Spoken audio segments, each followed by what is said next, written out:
Hi, welcome to the interview. This is going to be a short tutorial to kind of help you get ready for the interview you have coming up.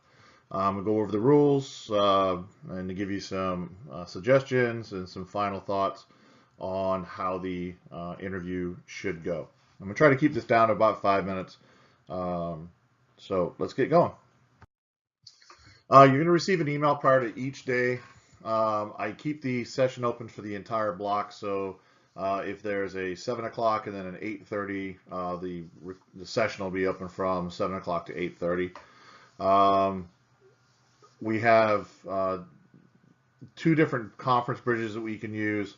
We can use either the big blue button, or I can use a web or GoToMeeting tool that we have. So you'll get one of the two, depending on which one's working for us that day.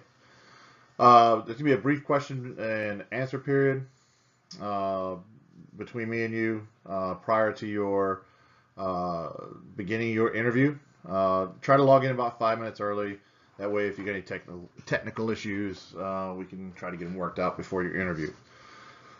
If this is a new interview, in other words, first time this person's been interviewed, that's important for me to know. I'm going to ask you that question. If this is a follow-on interview, in other words, you're working with somebody else and you guys are tagging your interviews together, then I will take that into consideration as well when you're doing your actual interview. So it's important for me to know which direction you're coming from. If this is a follow-on interview, just one other thing on the follow-on. If this is a follow-on interview, try not to ask the same questions over again. That's irritating for the interviewee. And if you ask the exact same question, it just makes it look like you may not have done the research you're looking for. Now, you can come at it from different directions, change the thought up, but try to avoid asking the exact same thing. All right, so you're going to begin the interview 20 minutes prior to, or excuse me, you have 20 minutes to do the interview. You have 5 minutes to close, basically kind of cut off and break your way down. So 25 minutes for the total interview. And then 5-minute critique of your interview will follow. And then depending on time, depending on if somebody, how many people we have that day, I may allow the other students to put in some feedback. I am going to ask you some questions after the interview, such as how did you prepare? What was your thought tree? What were you trying to get to? What did you learn? Things such as that. So be prepared to have a little bit of feedback and back and forth with me when you're done. Anyone can join the session. It's open to everybody. People listening may be asked to provide feedback. That's for your professional growth. How you communicated, did they understand you, etc. And the instructor is going to let you know how the interview or when the interview is actually concluded. And once all the feedbacks are done, once all the questions have been asked, then I'll tell you this is the end of the interview. Good job, and you will be done. If you have technical issues, log out, log back in, and then try to recontinue the interview. If you have catastrophic issues, obviously we'll have to either reschedule or you can come back in later and we'll try to get you a time slot later that day. So the interview. You want to try and get as much information as possible, obviously. Two approaches. Confrontational. You come in, you know everything there is to know, and now you're confronting me with the facts. You've talked and listened to all the other witnesses. You have your case pretty much built, and I'm the final person to interview, which is normally the suspect or the person of the crime. And now you're going to kind of lay it out to me that you've got me, and it's going to be a confrontational interview. In those interviews, most of the time your interviewee will not say very much, may lawyer up, may just walk out of the room, depending on what type of interview or investigation you're doing. The other approach is a passive approach. Passive approach is you walk in, you create a theme. Hey, how you doing?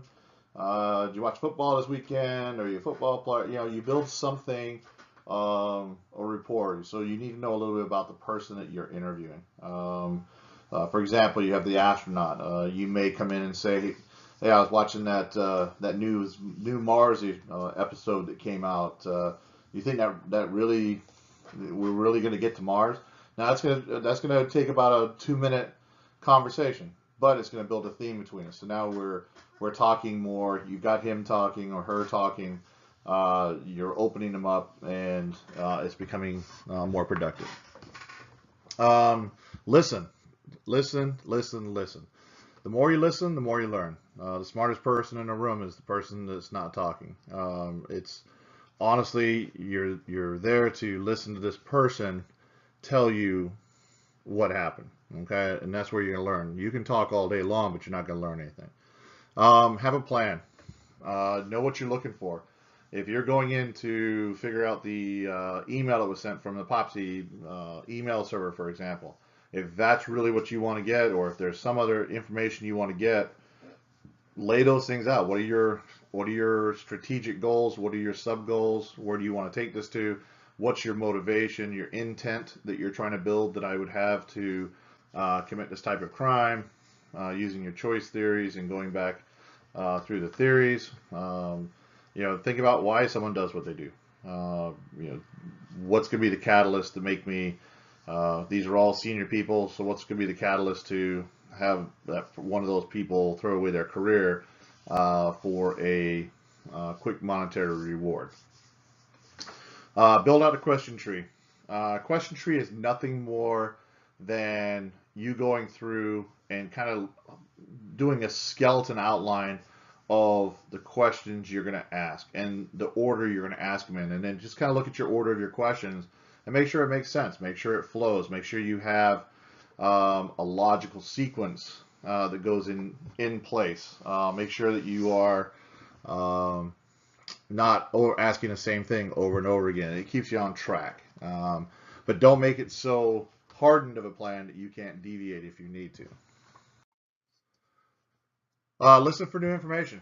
Again, you're not there to just ask your questions. You're also there to gather information. So you may get a chance to get some new information. The person may give up something that they don't realize they're giving up, and that may lead you to another line of questioning. So don't be afraid to adjust your line of questioning. It may take some tap dancing on the fly to create those questions, but listen for it. Listen to adjustments in speech. If we're having a normal conversation and I'm speaking at this, and then all of a sudden you ask a question, and I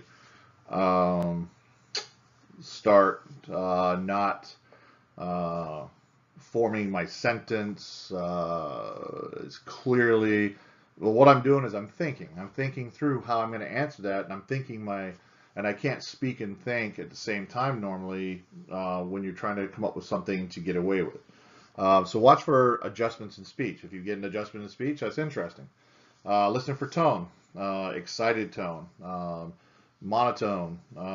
Just listen for the tone of the speech. Are they excited about what they're talking about, or did you hit a sore subject and the tone of the person changes, becomes more melancholy? Things such as that. Listen for defensive communication, deflective communication. We call this politician speech. For example, I watched an interview yesterday, and this has no political side either way, but it just happened to be an interview I watched yesterday. And a reporter asked the president, what do you think about the sky? That's for example. And the president said, well, the sky is beautiful, and did you know that the EPA has done a great job? So what he did is he answered the first little piece and then deflected to something else. He went to something else that he knew had nothing to do with the original question. So be very careful with that. And again, they call it the politician speech or politician special, because that's what politicians love to do. They'll get a question and they'll take that question and turn it into their campaign pitch, or they'll turn it into something else. So it's fun to watch interviews on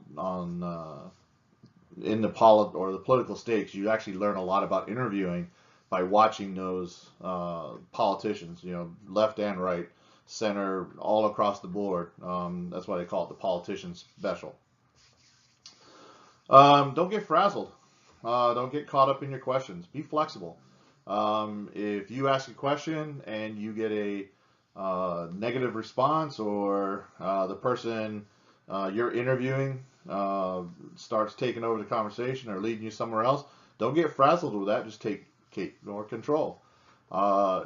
If you start trying to build a theme and we're talking about football, and 10 minutes later we're still talking about football, well, then you got a problem. You want to move the interview forward. You want to be as nice as possible, but again, you're in charge of the interview. So don't get frazzled. Don't get caught up in your questions. Don't let your questions become so defined that you don't listen to the answers. It sounds kind of strange, but I know people that have asked questions and they're not really listening for the answer. They're just focused on their next question. And when they got a good piece of information, it really didn't sink in until later. And then they went, oh, wait a minute. You told me something earlier I want to ask. Then you got to, it makes it hard. It makes it really hard for the interviewee. And it also makes it hard for you as the interviewer. Planning and listening. Those are your key components. You're gonna make or break your interview on the planning that you do and your listening skills. That doesn't mean that we have a stare off where you ask a question and 30 minutes later you're still waiting for me to answer that question. But you shouldn't ask questions in a kind of a firefight manner where you're just rapidly hitting question after question after question. Let it sit there. They call it a pregnant pause. A pregnant pause is a good thing because it makes the interviewee uncomfortable. So if you ask, were you at work at 5 o'clock on Saturday, and I don't say anything, I'm just kind of sitting there, then sit there. Don't ask another question. Let me stew, and eventually, more than likely, the person will say something, or they will answer the question. So just have that in the back of your mind, and don't get stuck on a path. If you have a path and you're going through that path and you're getting good information, cool. If you've got some other information that comes up during the interview and you're working with others, use the other people. Pass that information on to your other investigators and say, hey, look, the next time you talk to the next interview, he threw this out or she threw this out. We should definitely follow up on this, and you want to make sure that happens. Okay. So don't get stuck on a path that can't be changed. Don't get stuck on an issue that can't be changed. And if you get into what's looking like it's going to end up being an argument, cease that line of question and move to something else. You don't want to argue with the person because that turns into them against you, and now you're no longer theming, you're no longer building rapport, you're no longer going to be getting the questions that you want. All right, so well, I went longer than I thought I was going to be able to do this in. So again, take some of the suggestions in this PowerPoint and some of the suggestions I gave you. Try to apply those. You've got a good opportunity to do something you may not get to do very often. So take advantage of that. And with that, I will close this and wish you the best of luck in the upcoming interview. Thank you.